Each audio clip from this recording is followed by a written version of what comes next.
Welcome in, listeners, to the Shoujo podcast. As always, hosted by myself, Sarah, and my friend Joe, where we recap and discuss different shoujo series. Our current show is My Happy Marriage. We're trucking along in that. And then we'll be covering another one before you know it. So hopefully you are not starting here. You're here because you want to be. Listen to My Happy Marriage stuff. But first, let's catch up. What's going down in Joe Town? I'm back from the slopes. I went skiing again last weekend. Everything. Tell us everything. Did you like my reel? Was that relevant at all? Or? No, I'm actually skiing is actually okay for me. It's kind of intuitive to me because I guess I did enough roller skating because I had a friend that was really into roller skating, so I'd go sometimes. And the movement is similar enough to where I can kind of get it. So I don't know, something about swiveling your hips and moving, lifting your leg up and kind of tilting it a little bit definitely helped. And that's a lot of what skiing is. So I'm taking to it pretty well. Joe's an expert. Joe's gonna be hitting double black diamonds before we know it. Not true. I've only been twice, but the falls I haven't been too bad. And I'm not afraid of going fast. So that's good. Joe's not afraid. Joe's a speed demon. I know how to bail. That's good. Bail? I know how to be I know how to fall in a way that isn't going to kill me if I'm if it's going bad. Okay. Oh, man. Yeah. So I'm pretty successful so far. Yeah. Nice. No Joe-shaped holes left behind. Nope. Nope. I'm crashed into the side of a mountain or something. That's not it. I'm really embracing the winter by doing an outdoor activity, something I never do in the winter. I love it. So that's pretty good. But yeah, nice. I feel like that's just the biggest thing that's happened. I made hot chocolate and I started making hot chocolate with milk because my girlfriend is you should make it with milk. But no matter how much I heat up milk, it won't stay hot ever. It's either boiling to the point where I'm this is a problem and I have to let it sit there, or it's gotten hot, but then in the process of me adding the powder, it has gotten cold again. So this isn't very hot, but it's still chocolate. So here we go. You gotta get one of those little warmer plate things for it. Oh yeah, fancy. Mm-hmm. I'm not that fancy, but I did make that. I don't know, you're a pretty fancy guy. I think you could. Oh, you think so? Yeah. Any big events for you, or I could just talk about whatever bullshit I'm watching. What's going on with you? What's going on with me? I went to IkiCon. Again, cosplayed. Tell me about it. The most low key cosplay I've done, because I went with someone who's cosplaying for the first time. So they went as one of the players from Haikyuu, and so I went as one of the managers. The female managers that doesn't really serve much purpose, but I'm there. And I was and they made the comparison that felt in the scene of, was it Avengers, where it's the Hulk is getting a bunch of, kids are coming up to him and then he's want to meet Ant-Man? And they're Ant-Man's no, they don't want to talk to me. I was Ant-Man. I was nobody knows who I am. Nobody takes my photo. And just because I just look like I'm wearing black athletic wear basically in the cosplay I was in. But it was comfy at least. And I got some pretty sweet posters. And I got these really cool, kind of 3D printed cat ears that are cute. Nice. And so it was pretty sweet. Just one day this time. So we didn't go to yokai night, so I didn't see any scandalous things this time around. Wah wah wah. Was that at the other? I don't even remember. We went because it was a room that's adults only stuff, and yeah. Somehow I had bought out of all of that. I'd gotten a Tokyo Mew Mew acrylic stand at that part of it, but yeah, no. But no, it's always interesting to watch because it's hosted, or it's at this place that's a hotel and resort that has a convention center attached to it. So it's interesting to watch the people who don't realize that's happening when they go to stay, and they're like, why are all these weirdos walking around dressed up? Oh, that's so funny. Yeah, and then it was cute to see because this year, there's a lot of K-pop Demon Hunters cosplays, and seeing the kids that were there with their families not for this be excited to see girls dressed up as K-pop. I was like, oh, that's really funny. Yeah. That's really cute. Yeah, because there is like a kids part of that, so that makes sense that there would just be random families there. Yes, yeah. But yeah, so it was good. It was good. Pretty chill. Did they ever announce any more K-pop Demon Hunter stuff? I mean, surely they're gonna make it. But like a TV show or something. All these awards and stuff. I'm assuming they're just gonna do another movie. Another movie. Like I haven't heard of any like spin-offs of any kind. I'm assuming it's another we gotta find out what happened to Genu, our hottie. I keep seeing like, K-pop Demon Hunters 2, but they're just AI videos that some asshole made, and I'm like, what the hell is this? Seeing those as well. Did they actually announce anything? I don't know. No, I don't think they've officially announced anything. Not that I've seen, but there's a lot of spammy crap out there for sure. No, but hopefully that means that there will be more like original animated works in the works. It feels like it should just pivot to a TV show. You think so? It feels so made for that because kids are into it. You know what I mean? Like it's a kids thing. This is why I'm thinking just make it, they could do a Jimmy Neutron where it starts off as a movie, then they make it a show. That's true. Do you know if Jimmy Neutron was intended to have a show follow it, or it just was the movie successful and they made a show? Because that is a good idea, but I feel like I never see that format anymore. Not that I am like super staying with everything coming out for children these days, but all I know is Bluey. Is there a Bluey movie? There is a Bluey movie, but that's all I know about kids media. It's a TV show first. Let's see. Okay. Jimmy Neutron, Boy Genius of the movie television series. Now it looks like it was made later. Like I think it was okay, so from the success of it, because the movie came out in 2001. Well, and then the TV show came out. Like Cindy or whatever, she got a little bit of, because she had like pigtails, and then they switched her to just a ponytail in the show. Yeah, like 2 years later. Okay. 3 seasons of that. Wow. But yeah. Oh, I think I would be surprised if they didn't make a K-pop but I think show. Sorry, go ahead. The voice actor for Sheen and Jimmy Neutron passed recently. Oh. Speaking of. That's sad. Yeah. But yeah, so that's pretty much it. I did cry from Survivor season 39. Oh my god! Because did I talk about this already last time? Did I talk about it? I can't remember. You talked about how you were getting close to the end. Yeah. Okay. No, I didn't talk about crying and being mad at that season. Yeah. Okay. I don't know. I've only seen like 2 seasons ever. A controversy, and it just pissed me off because this happened like in 2019 or 2020, so it like pissed me off how badly handled it was. Even not that long ago. It was just I think I have a strong sense of justice, and so anytime I see things that are like very apparent, but also it's like maybe harder to handle in the moment when you're filming versus like, a show, because this is a show that's all pre-recorded. Something bad happens on Love Island, you're hearing about it as it's happening, and it's actively affecting viewers.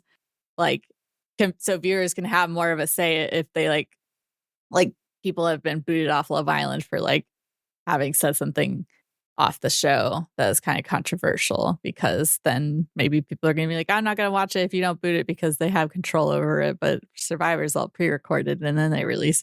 But even a show like MTV's The Challenge has had like a problematic person post like the show airing, and then they made the choice to like just cut all of her footage, basically, where they cut from the rest of the season after. So it's like, I was like, shame on you, CBS, for handling this thing poorly.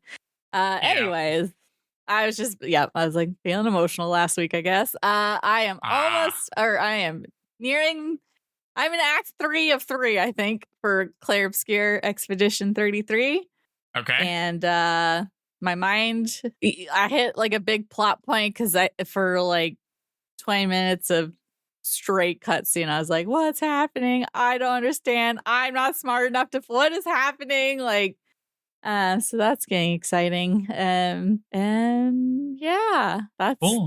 how about you? That's what you've been watching? I started watching, so I finished the Big O. Right, this is part of my watching through of all of Gundam. I'm still in the middle of Turn A Gundam, watching that. Pretty much just inching my way along that. But I've also started watching Planets. It's called Planets. Like planets with an ES. And it's I'd never heard of this, but it is from 2003 to 2004. It's about like a bunch of corporations go into space. So it takes place in space. And it's a crew of people whose job it is to pick up debris and like junk in space to like clear the lanes and things like that. And it's kind of just like a workplace comedy thing that takes place in space. I'm 4 episodes in. It's pretty fun so far. Like, I like the idea of, this is just like a show about like characters or something, like anything big, but also it's kind of like a hard sci-fi thing in terms of like, they get into these cool spacesuits that have this really like awesome like dual layered helmet thing where they can like pull up the visor and see their face, or they can lay it down and it has like all of this weird UI stuff going on. Their ship looks weird. It has a bunch of little things in it. This sounds like something that would come out today. So it's interesting that it came out then. And maybe that's why I haven't heard of it before. Yeah, I don't know. It's just like, it came out. I'm watching it. I'm having a good time. It's like pretty light compared to all the other stuff I'm watching. But nice. It's good so far. We'll see where it goes. Nice. But it's just like a fun, I don't know. It's like I'm watching an anime because I feel like all the anime I've been watching is like popular shit and Gundam. So it's basically all shonen, or it's like all kind of like for kids, well, like younger. I mean, we're watching My Happy Marriage, right? Which is, it's really not that young. I feel like, I don't know. No. Maybe. But like Planets is very much like not. It's very much just like, it's like a seinen. They're a seinen kind of thing. So it's very much just like a work comedy thing. So it's like, like a thing that's kind of for adults or whatever. Like they had an episode about like a bunch of aggressive life insurance salesmen show up and harass everybody. Okay. Nice. Man. Yeah. I have not watched an anime like that in quite some time. I was like, there's a few seinen. Seinen? How do you say it? What's the right way to say it? Seinen. Seinen. Okay. I don't watch very many of those, I feel like. And like hardly at all. But there's gotta be some good ones. So I watch a lot of the female counterpart, Jose, but it's all workplace, isn't it? Let's get some mature, but not in workplace. Why don't only kids get to do the fantastical things? I feel like the mature adult version of those.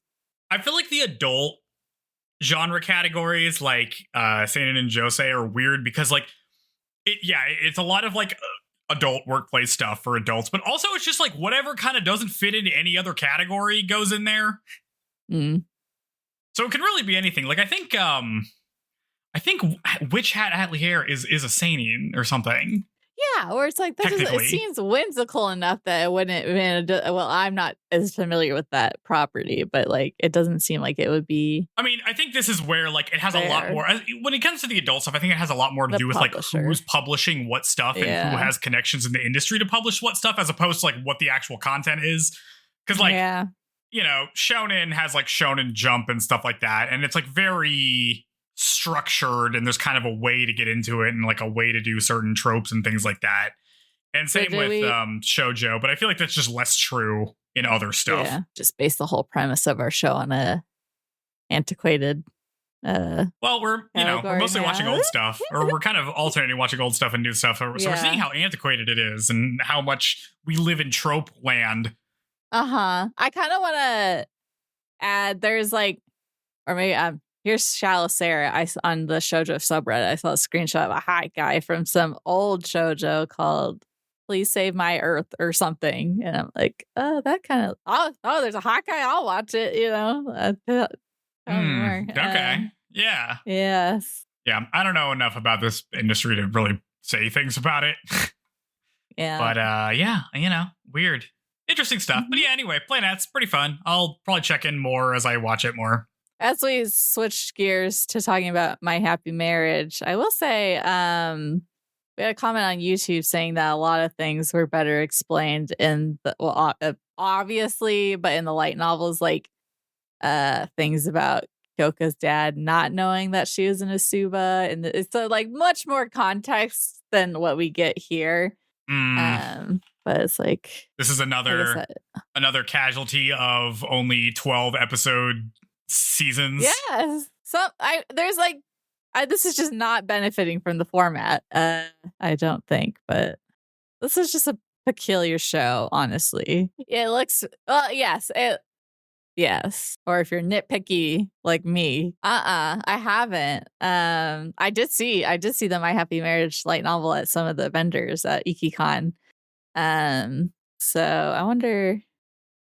I mean, because I feel like I like the art style, and that's what I'm coming to anime for. I don't know if it's specifically the storytelling style that I've been drawn to, but I'm wondering if I read one, if it gives me a different reading experience than just a normal novel would.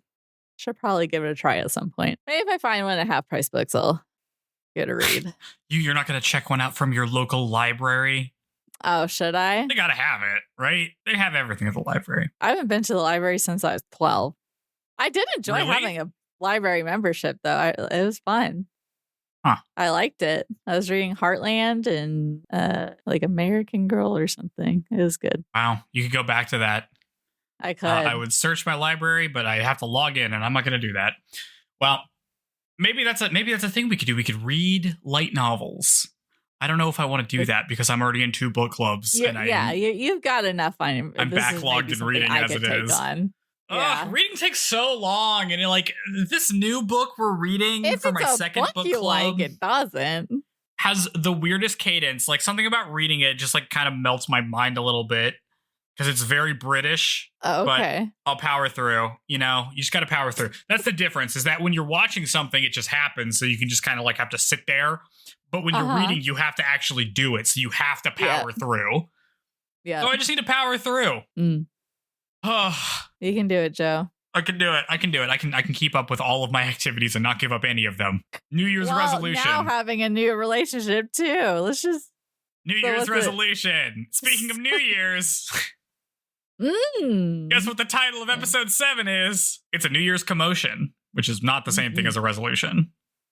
Well, they don't make resolutions in this. They just make wishes. That's not the same at all. Anyway, are we ready to go into it? We are. Okay, we open on Kyoka and Miyo enjoying some alone time at New Year's Eve. They kiss, and then the scene ends. We don't get to look. It's just we only see the shadow of the kiss. Yep. Ew. Shadow of a kiss. I guess at least something new. I guess a different way to show it to us. Yeah, that's fun. Yeah.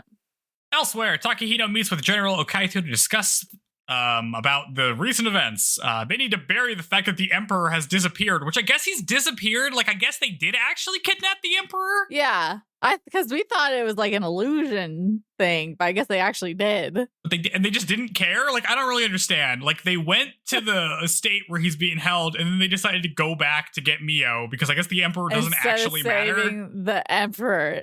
Well, I guess he's just the old guy in the way, maybe. I mean, he's not doing anything, and nobody cares.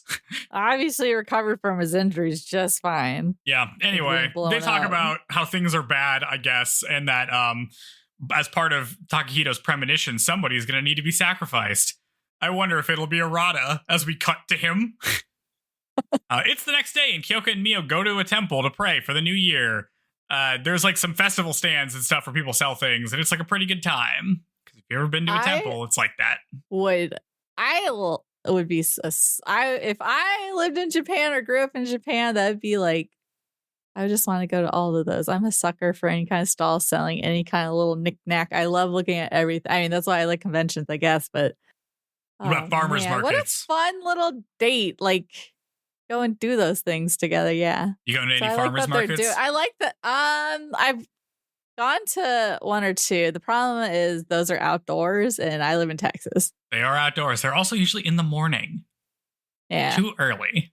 Because it's hot. It's hot. But yeah, I like them. I feel like we don't get enough time of literally our two protagonists. I feel like they're never together alone, especially together alone doing something together. So this is nice. Them walking and talking. Yeah. No, it's good. So we get some more scene with them. Miyo remembers their kiss from last night and gets embarrassed. She wonders if Kyoka is calm after kissing because he's super experienced, because he's 28 and he's probably kissed lots of people. Mm-hmm. And she's 20? I guess. I don't know. Do we get age on her? I think at the very beginning, it's like she's of marrying age, and Kana was like 17 and she's like 20. No, I think they said her age at the time. Okay. And I think she's 20. I think that's right. 8-year gap. Then she thinks that she's indecent for thinking about kissing too much. I thought that was funny. I did. Girl, I chuckled out loud. You got to read some smut or something. Come on. For real. They pray at the temple and hang out. Then they see some demonstration being put on by the Gifted Communion, who just shows up and gives a public demonstration. They tell people about grotesqueries, and they have somehow made one visible, and it looks like a chicken with hands. They explain what's going on, and one of them uses a fire blast to kill the chicken, and are like, we have magical powers, and we can give you magical powers so that the common person can protect themselves from these weird demons that exist. The crowd is perturbed as they watch this chicken with hands get incinerated. Like a scam, like just off the bat. If I'm like, I've never seen one of these before, and now you're introducing the problem and the solution all together from the same place. This seems like a scam. Yeah. It's good cult work, okay? They're doing crowd work here. Yeah. Suddenly, Goto and crew show up to arrest these guys, and they drag them away, and Goto thanks Kyoka for tipping them off. Kyoka says that there's been a lot of these guys around lately, and gives Miyo a shikigami to protect her, which is just like a folded, it's like an origami thing. I couldn't really tell what it was supposed to be. Well, I don't know. There's like shikigami where it's like, give us a cute little critter. Why isn't there a cute critter shikigami? That's true. She doesn't. There's the critter level is low. Pet. Yeah. We need a mascot. It's essential. We really don't have a mascot. Any fantasy. Well, but it's a book. This is what I'm saying. It's adapted from a book. That's a book true. Doesn't need a mascot. Okay, well, let's add one in the anime. Let's take a little liberty and I think books should start adding mascots. Cute critter. I guess you can't appreciate their cuteness as much in a book as you can in anime. I get it. They should print them in the corner over like the page number. I mean, okay, you know what? Kadocha, for example, it's a manga, but the manga doesn't have a mascot. But for the anime adaptation, they added a mascot. Oh. That didn't exist in the manga because, it suits the format of anime. Yeah. Oh.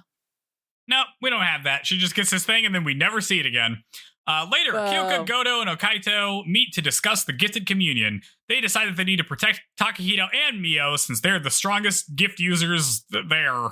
They talk about how even the press are talking about the Gifted Communion, which is weird because they're like an authoritarian government. How come the press is printing stuff? That shouldn't be possible. So they're like, somebody in the government has to be on board with these guys.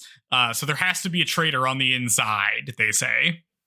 I felt very weird about watching these sequences. Well, it's a because the thing is, we don't see depicted very much, I guess, or at least here. The Gifted Community kind of have a point where they're like, hey, there's these weird demons that can like attack you and do bad stuff and kill you. And there are people with magical powers that can fight them off. And the government just isn't telling you about that, which is objectively true. Yep. Yeah. So, I don't know. I guess the argument is that it's like, oh, if everyone, I don't know, chaos is the argument, the counterpoint. It'll be chaos. It'll be chaos. The government will protect you. Don't worry. That's the government's job to protect you. Mm-hmm. You guys are dumb enough to believe that, right? Sure. Anyway, Miyo has another dream about Sumi and Naoshi, and in it, they seem to be getting along with each other, and Naoshi says he's going to help Sumi improve the Yasuba family's fortune because this happens sometime before she gets married, but I'm not exactly sure what the time period is here. Yeah, they look like adults at this point. Yeah, it seemed like around then, because he leaves after she gets engaged. Yeah, which you would assume would be when she's fairly young of married age. She asked him to promise to do it without violence, but instead of answering, now she turns to look at Miyo, which freaks her out. And she wakes up and is like, I'm not supposed to, those are supposed to be memories or something. I'm not supposed to, like, they can't interact with me. Mm-hmm. Later, like a horror movie. Pretty weird. Later, she discusses it with Kyoka, but neither of them really know what to make of it. They're like, maybe Arata knows, but he hasn't been around lately. They drive to the royal palace. Starting to talk to him. At least we have an open dialogue now. Yeah. This is the most interaction for sure. Yeah. Good. These episodes are good. Yes, they are. They drive to the royal palace, and Miyo will be staying here with Takahito so they can be protected easily together. We'll just put both of our valuable things in the same spot. I'm surely that won't backfire. Miyo's like, should I really be staying at the royal palace? I'm just some random chick. But Kyoka's like, it's cool. It's cool. I really like this shift. Everything feels more lively, or there's more people, there's more happening. Yes. I like the location change. Yes, the location change is good. I actually went to this royal palace place. I mean, it wasn't in use. It looks like that. Like gray stones everywhere, and it's enormous. And you go into buildings with just huge ass rooms. Oh, Joe going to impressive places. Anyway, they're like, hey, it's cool that you stay here, Miyo. Also, Suzuki and Yuri are going to stay here too. So it's like a big vacation. All the girls are here. They enter and we meet Takakura, but I felt the need to mention him. Suit feels way more modern than everyone else's suit and ties. Yes. And it threw me off big time. He's just a guy in a business suit. Yeah. It's pretty funny. They tour around the grounds and run into Arata, who's also here, and we learn that he's being assigned to guard Miyo while Kyoka has to guard Takahito, and that Miyo needs to stay in the palace and not let anyone in. And this is when I realized that Miyo is just constantly being held prisoner at different locations this season. It's here, it's the barracks, it's his parents' house. Yeah, we are shifting. We are getting more variety in environment this season. It's just kind of funny. We're just constantly being like, all right, Miyo, you can't leave. You're stuck here. And she's like, okay, time to clean. Although she doesn't clean here, which is nice. It's all a vast improvement from her childhood. Yeah. Now she's a bird in many cages as opposed to just one. How fun. Yeah. Miyo is shown to her room, which is enormous, and she's like, God damn, this is a big room. Later, Miyo, Yurie, Suzuki, and Arata all eat dinner together. They have a good time, but Arata seems kind of distant, and Miyo asks what's wrong, and Arata apologizes and says that he was just in work mode, so he'll loosen up. I go into work mode sometimes, so I understand this. Mm-hmm. Miyo asks Arata about her dream earlier, and Arata says that not all of Miyo's dream maiden powers have been awoken yet, so it could be related to that. She has some kind of like mental block or something that's like preventing her full powers to awaken, but she doesn't really know what that is. They're like it's got to be something like that, but she can't really pinpoint what that would be. Very real. Yeah. Later, Kyoka goes to visit Miyo in her room. They catch up, and Miyo tells her about the mental block, and Kyoka says that maybe it would help to talk more. Like maybe they can figure it out if she shares more about what she's thinking. That's sweet. They're getting scenes together. Yeah, I was going to say, I feel like she was doing that earlier. So she is like volunteering information. I feel like this is one of my favorite set of episodes from the show we've covered so far, just because we're actually getting our protagonists together, doing things and talking to each other. This show separates them way too much. Yeah. I mean, this is like the amount of separation I want, where it's like, Kyoka has to go and do his job, but he'll just like pop in at various times to like check in, and that's good. Yeah. Kyoka goes out to a tent where Goto is waiting for him. He's also Zoom called Karako through a vanity mirror that uses magic. This was wild. I know. It's magic. It's magic. They could just do this. They could just Zoom call each other through a mirror. Yes. I mean, I guess they had guys that could just be invisible. So everything's on the table. It's very interesting. And it just constantly disappoints me that Kyoka's big magical power is just lightning and making fireballs. Yeah. He's not demonstrating all the cooler things, the tech they could be. No. He should be like, it should be something weirder. I want his power to be weirder. Yes. They all talk about how even though Karuko's father wasn't tortured, he was temporarily transferred to trick Karuko into believing that he had been captured, and then somebody tried to hide the transfer order, meaning that there were multiple traitors in the government. And they all wonder who it was, as we get a quick cut to Arata before the credits. He's not in the government, though. He's not. Is he? It couldn't have been him. Well, he's yeah. He advises the Ministry of the Interior, so I guess he has access to government stuff, but like he isn't like an official. Or shouldn't be. It shouldn't be. Yeah, the position to be able to do things. Yeah.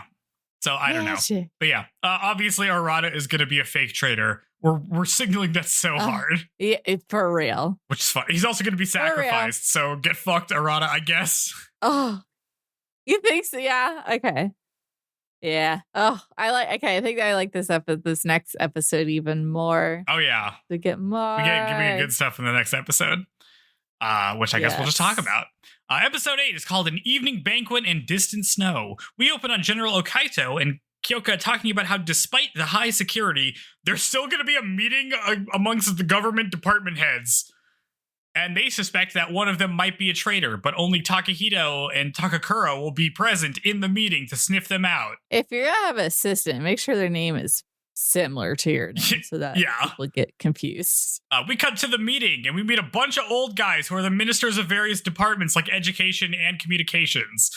Also, the Army and the Navy are here, and like in every country ever, they all hate each other. We're just getting the like play-by-play from the assistant guy, and I'm like, you're here solely for this reason. Yeah, it's very funny. It's like rundown. Yeah. There's the Minister of Education. Yes, he doesn't like us. Yeah. Here's the minister of this guy. He's on our team, I guess. And then the Army and the Navy guys just get mad at each other.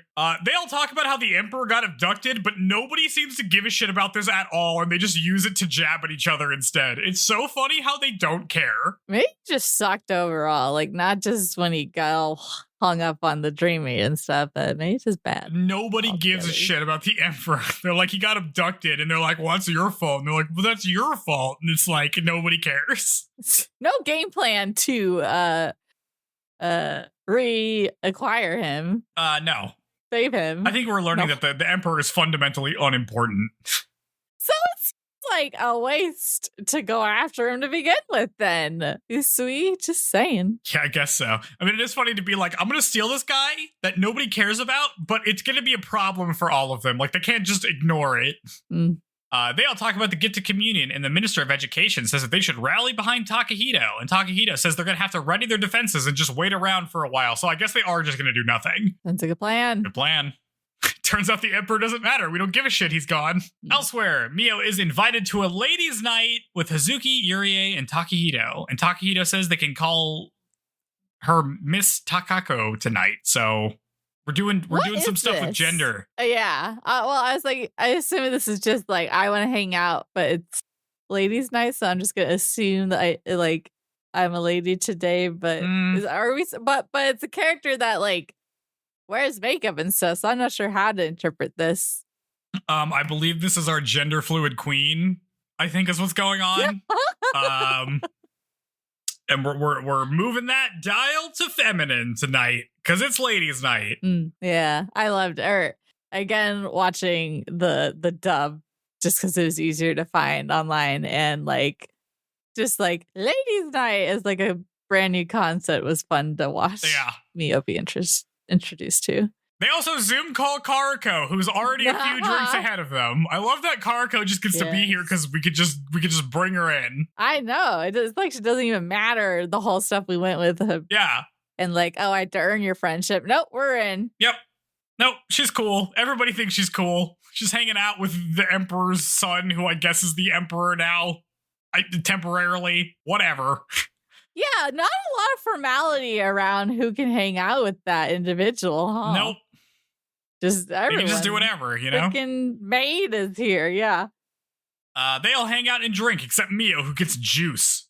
I hate this. Stop. Why can't she drink? Let her drink a little. Yeah.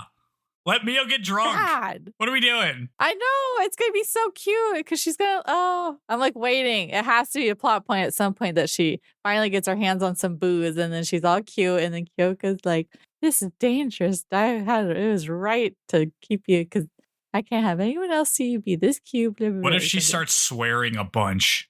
Oh. What if she's like, she starts being like, she starts acting like a sailor? I just want to see hungover Miyo recalling what happened the night before and being mortified and then having to live with that. I want to see that. What if her, like, when she's drunk, her powers go crazy and makes everybody hallucinate? Oh. That would be an awesome episode. That would be cool. Yeah. They hang out and do stuff like, what are they like play a board game? Yeah, just ladies' night. A weird board game? Is that what you do at ladies' night? No. Ladies' night is like flocking to public place. I feel like I don't know. I don't go to ladies' night. Women that are, like, love walking. Ladies' night. Uh-huh. Like going places, I would say. Okay. But they're in lockdown. They are in lockdown. Mm-hmm. Yeah. Takako falls asleep, and Yurie turns in for the night, leaving just Miyo, Karuko, and Suzuki. Suzuki takes the opportunity to ask Karuko what she thinks of Godo. Oh, Godo. Oh. Karuko denies any feelings about him, but Suzuki tries to pair them up. She's like, hey, you were going to visit him in the hospital until you didn't. He's kind of hot sometimes when he isn't screwing everything up and getting wrecked. Yeah. He's the only guy who has any jokes. Mm-hmm. Karuko says that she isn't thinking about romance right now because it's too distracting, and also it's kind of scary. And Miyo's like, yeah, it is kind of scary. I'm always worried about getting too attached or doing the wrong thing. And Suzuki is like, all right. And then she shares her own personal experience, seeing as she is the most experienced in being in relationships. She's divorced. She states that when she was married, she and Okaito were in love, but being married got them caught up in things that weren't really about their feelings with each other. And they got freaked out, and maybe that wasn't great. It's kind of scary to be in a relationship, but you just need to like forge ahead and not think about how it's going to turn out, basically. This just whole thing made me be like, oh, I want them to get back together. Yeah. They haven't even shown us any like flashbacks to them being happy together. But I'm like, oh, she's so like fond of the time they had together. No mention of the kid. Why isn't there kid here? Never. We see Okaito and we see her. Where's the kid? Where's the child? What's wrong? Come on, give us some cute tiny thing, even if it's just a child. Yeah, as our mascot. He should be hanging out. Small little creature. Yeah. What's he doing? What is happening? What could he possibly be doing with his time? Terrible parents. Unbelievable. If you didn't watch that OVA, you'd have no idea she had a kid. They have not mentioned this kid at all. Literally, maybe he only exists in the OVA. Maybe he's not canon. My not canon child. Oh no. Oh. Karuko gets too drunk and falls asleep. Time passes and Hazuki also falls asleep while Takako wakes up. They talk with Miyo about how they both have future sight. And while it's a very powerful ability, it's also isolating. Because if you don't face it alone, you can't do your job. Nobody can help you in the dream world. You have to go help them. Then they ask Miyo if she likes snow, and Miyo says yes. I'm referring to Takahito as they, by the way. Takako says that they can no longer like the snow. Yeah. Mm-hmm. Says that they no longer like the snow and repeats an ominous premonition that uses snow as a metaphor. Basically, something bad's going to happen when it snows. Bum, bum, bum. Later, Miyo is very concerned about the weather and hopes it doesn't snow. I don't know if this was like literal Miyo, but maybe it was. Like she's like saying bye-bye to Kyoka and like, I sure hope it doesn't snow. It's funny because she says bye to him and then she like leans out the door and looks up at the sky and is like, all right, looks good. Clear skies. Late one evening, Miyo and Arata take a walk. They discuss Miyo's powers and what might be preventing her like mental block. Arata asks if there's something that she doesn't feel like she can tell Kyoka. He's like, oh, if you can't tell him something, you can tell me that stuff. I'm like a different person. So that's cool. They're interrupted by the Minister of Education showing up. Arata asks him why he's here, and he pretends like he got lost. And then he offers to hire them to change some people's mind like it's Inception. He gives them the proposition from Inception. Arata refuses, and some guards show up to escort the minister off the palace grounds. He throws a fit, but eventually leaves, and his driver quietly thanks Arata for his service because he's clearly in the gifted communion. And then they drive off. And Miyo's like, well, that's not good. It sounds like she heard him say that, but I can't tell if she did or if she was supposed to.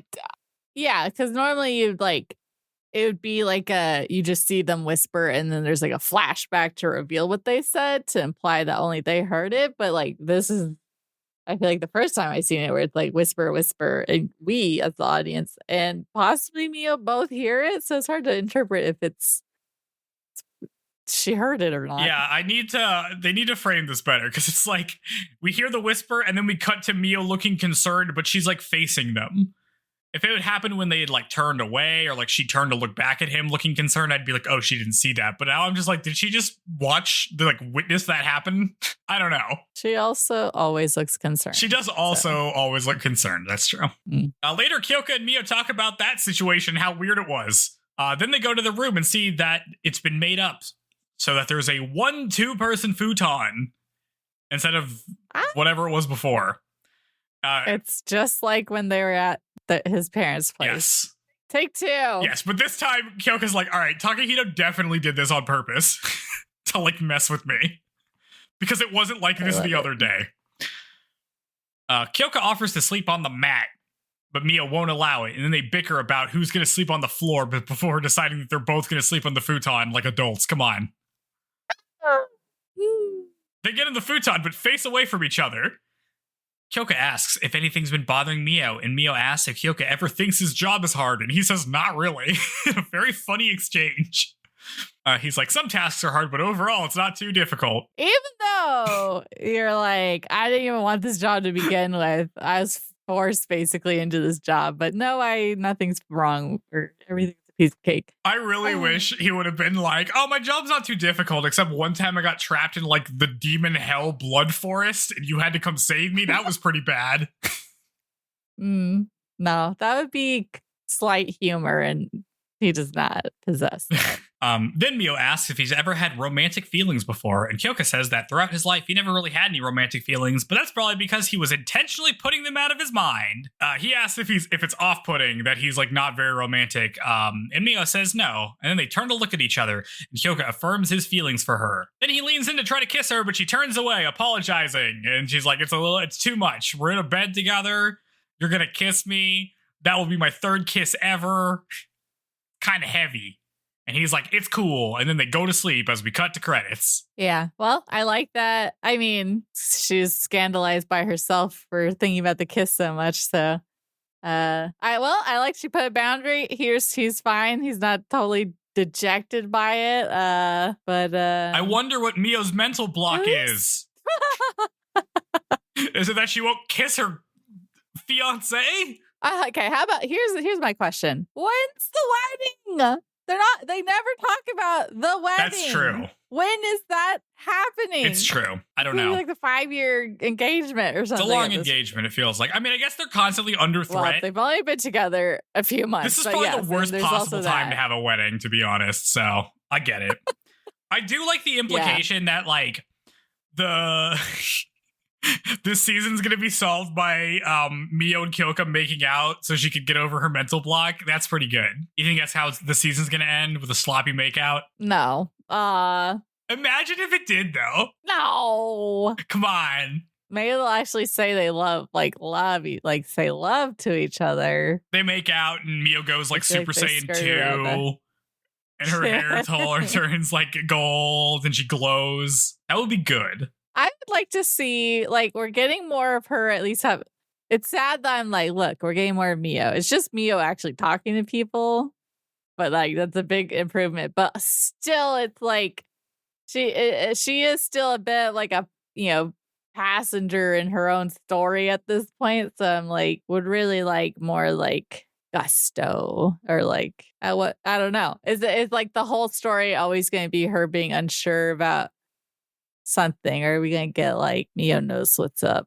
Miyo, yeah, it's a little weird. She can be confident on other people's behalf, but never on her own behalf, I guess. Yeah, it's a little weird because, like, season 1 was so clearly like what her character development was.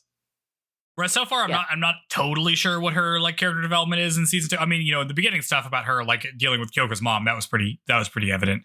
The Karako stuff, I feel like was pretty good because it's about like how you're going to respond to having a friend, how you're going to treat that kind of stuff. Now we're at the palace and she has a mental block, but we're being really cagey about what that is. I'm assuming it's that she wants to kiss Kyoko but feels awkward about it because she has no sexual experience with anything. I don't think that's I don't know, it. but that's the only thing that it could be at this point. You know what I mean? I don't think that's what it is either. That feels a little too risque for this show. Uh-huh. But I want that to be it. Yeah. It's a strange show. It doesn't it's called My Happy Marriage, and like there's some romance, but it doesn't feel like it's about the romance at all. But like that's the part that I want more of, and we're just not getting very much of it. So it's like interesting. That's why these episodes were good though, right? Because it was a lot more of that stuff. Yes, that's what I'm saying. It's like, give us more of that. That's the good stuff. That's what people would think they're getting from this show. Or would want from the show. We're not getting everything. Yeah. No, I mean, these episodes are good. We don't have. Well, we have 5 episodes left, which is a good amount of stuff. We need to see that kid. Yeah, I am now like he was only there for that one. That would be He's just there to spill on her. So funny. Have they mentioned him in any of the actual episodes? Have they? No. Truly, only in that single episode. He was in the opening, right? Maybe that whole episode was a dream. Oh my god. It's all Now She's Dream being like, oh, you thought she had a kid. Oh, you thought you talked to Takahito before. I made that happen. I don't know, for fun. Yeah. Well, because I'm just a silly little guy. Like a cute episode of her like interacting with a kid, and then like, oh, what will me and Kyoka's kid like be? Me thinking about us having kids, whatever, something. Yeah. To lean into the marriage, my happy marriage. Let's touch. What happens when you're married, or at least in this time, you have a kid. Thinking about like having a kid, or like learning. Go on vacation. Like what a normal childhood looks like, or something. You meet their in-laws. They did that. Yeah. What else do you do when you're married? You have to change your last name. You get a joint bank account. Yeah, I don't know. I do. You have to modify your will. Like these episodes. You think that's what the show should be about? Them just doing a bunch of paperwork? They probably didn't even have to do it back then. I don't know. If Kyoka dies, who does his stuff go to? His parents? Probably. His mom's got that on lockdown. That's true. Yeah. You think she's going to have to sign a prenup? You think it's going to be like, look, I said no, my mom said yes, and then Miyo's like, I'll sign it, it's fine. Whatever. Whatever. New milestone goal for Miyo is to get drunk. Last season she did fire a beam, so that gets a check mark. So either tell a joke or get drunk, preferably doing both. This. Stop let her choose. Yeah. Kyoka, don't be controlling husband. Let her pick. Let her take shots. It's at ladies' night. She's the only one who can't drink at ladies' night? That's crazy. Yeah. How is she supposed to cut loose? She's had a tragic life. Let the girl drink the night away. I want the OVA to be her getting drunk and then putting people into like a weird psychedelic dream state. It's so not happening. It's super not happening, but do like Alice in Wonderland or something. I don't know. Season 1 is discovering she had power. Season 2, understanding her powers. So hopefully we get more power stuff and her autonomy with it. Especially if we think something's going to happen to Arata. Like she's got to learn from him while she can. Yeah, that's true. Although, like, he's just saying that she hasn't wakened her full powers, but he's not saying what they are. Like, what should she be able to do? You're asking him for advice. What does he know? He's never hung out with we haven't had one of these in a while. That's true. They have a big library, He's reading. We saw him reading. Yeah. So I'm like, what is he reading? Yeah. I don't know. Well, I guess we'll find out. I sure hope he isn't a traitor. Uh-oh. No, they're trying to trick us into thinking that's going to happen. What if it's Godo? What if Godo's the traitor? And he's like, I blew myself up on purpose. I don't know. It has to be someone we've met before, right? I mean, it probably, right? That would be ridiculous. What if it's the Emperor? The Emperor comes back and he's like, it's me. I'm evil again.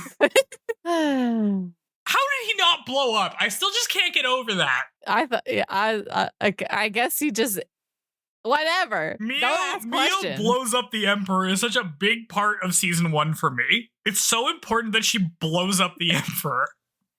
And the fact that they're taking that away from me is very hurtful. Unscathed. Uh-huh. God. Yeah, less cool now. Yeah. Well, we'll see next time. Okay, so what? 2 more. I already. Oh yeah, last time I got the math wrong because there's only 7 episodes. So we're gonna do 2 more and then 3 more. Okay, I'm bad at math too. Or should we do 3 more next time and then 2 more? Because the last one we'll do our like rankings and stuff. Think that makes sense. Yeah, because this will be the conclusion of the show as we know it or as exists currently. So I think 3 and then 2. Okay. Next time, 3 episodes. 9, 10, 11. Yeah. And then 12 and then the OVA. Which I will for realsies watch this time. Yeah. Maybe they'll get married. Maybe. But no, if there's a 3rd season, I'm assuming not. Yeah, I don't know. I don't know. Is the end game once they get married? Or is it they get married and then we get some married life? Maybe it's like One Piece. You know how like One Piece is all about finding the One Piece, but like they haven't done that, so the One Piece actually isn't in One Piece. Maybe that's what it is for My Happy Marriage. Like it's just talking about the happy marriage, but it's not going to happen until the end, and then we end. It seems scandalous to just like in that time to like share a bed with an unwed lady, like. Yeah. Even if you're her fiance, doesn't that seem scandalous? Well, they think it's scandalous. Everybody else is like, hell yeah, dude. Get your girl, man. Literally everyone else. Parents, the emperor, basically. They're like, that's dumb. Go make out with your girlfriend. All the authority figures. Yeah. Yeah. Very funny. Let's see. Yeah. Well, I guess. Let us know what you think about any of the stuff we just said by rating us 5 stars on your podcast platform of choice. Or you can make a comment on YouTube because we get those and we read those. We do. Yes. Much appreciated to the person sharing some more insight into what doesn't make sense here. Yeah. It's not the source material. It's the adaptation, maybe leaving something to be desired. Yep. We are just consuming the TV show. So we only know what's going on here. We will tell you if there's other stuff we know about, but as with most things, we read stuff later sometimes if we like it. Yes. Well, we appreciate you understanding and not just hating us for not having consumed. Yeah. Everything. Yeah, we're not fake fans. We're just going in a weird order. Yes. Yeah. So YouTube comments, Instagram messages, the works. Yeah. Spotify comment, Apple review. Tell your friends. Anything. Yeah. Post about us on the websites where you post things. Yeah. Yeah. How fun. Sweet. How fun. How fun or how fun? Which fun? One did you say? How fun is that? If we're having a good time. Yeah. Well, and not only do we have a good time, we have an educational time because what did we learn? That's right. This is a learning opportunity for all of us. We're not just mindlessly consuming entertainment, or we would watch it more than 2 episodes a week and not talk about it for an hour. No, we learned things. What did we learn this time? It's no means no. And some people can respect it and we love it. No, that's not a lesson. Where did that come? Did that happen in these episodes? He went in for a kiss and she shot him down. Yeah. Assert your boundaries. Handle rejection with grace. Yes. It's okay. You can always have boundaries. You know, it's not like, oh, well, this person like is close to me and I've kissed them before. I guess I have to kiss them now. Like, no, you don't. Yes. Like, I'm not feeling Perfect. Yes. Yeah. Maybe you want to go to ladies' night and just be like, yeah, you can call me Miss. Don't let a dude tell you if you can or can't drink. Yeah. Drink if you want. Grab that sake. What are they going to do? Huh? Don't let the limitations of a world with no FaceTime stop you from long distance calling your girlfriend into girls' night. Yeah, just use magic. Don't let temporality stop you. If somebody is spying on a memory of you in the future, just look directly at them. Just start looking at places where you think a time traveler is looking to freak them out. It's such a power move. Imagine. Maybe we've both done that in our lives, where like somebody traveled back in time and you just looked at them and they're like, oh shit. I do doze off sometimes. Yeah. You should always be considering if a time traveler is observing you right now. Good way to live your life. Oh man. All right. Well, that's all this time, folks. Thanks for listening, and catch you next time for the next 3 episodes and our penultimate coverage. Yeah. Of My Happy Marriage that is out at this time. Yeah. All righty. Bye. Bye.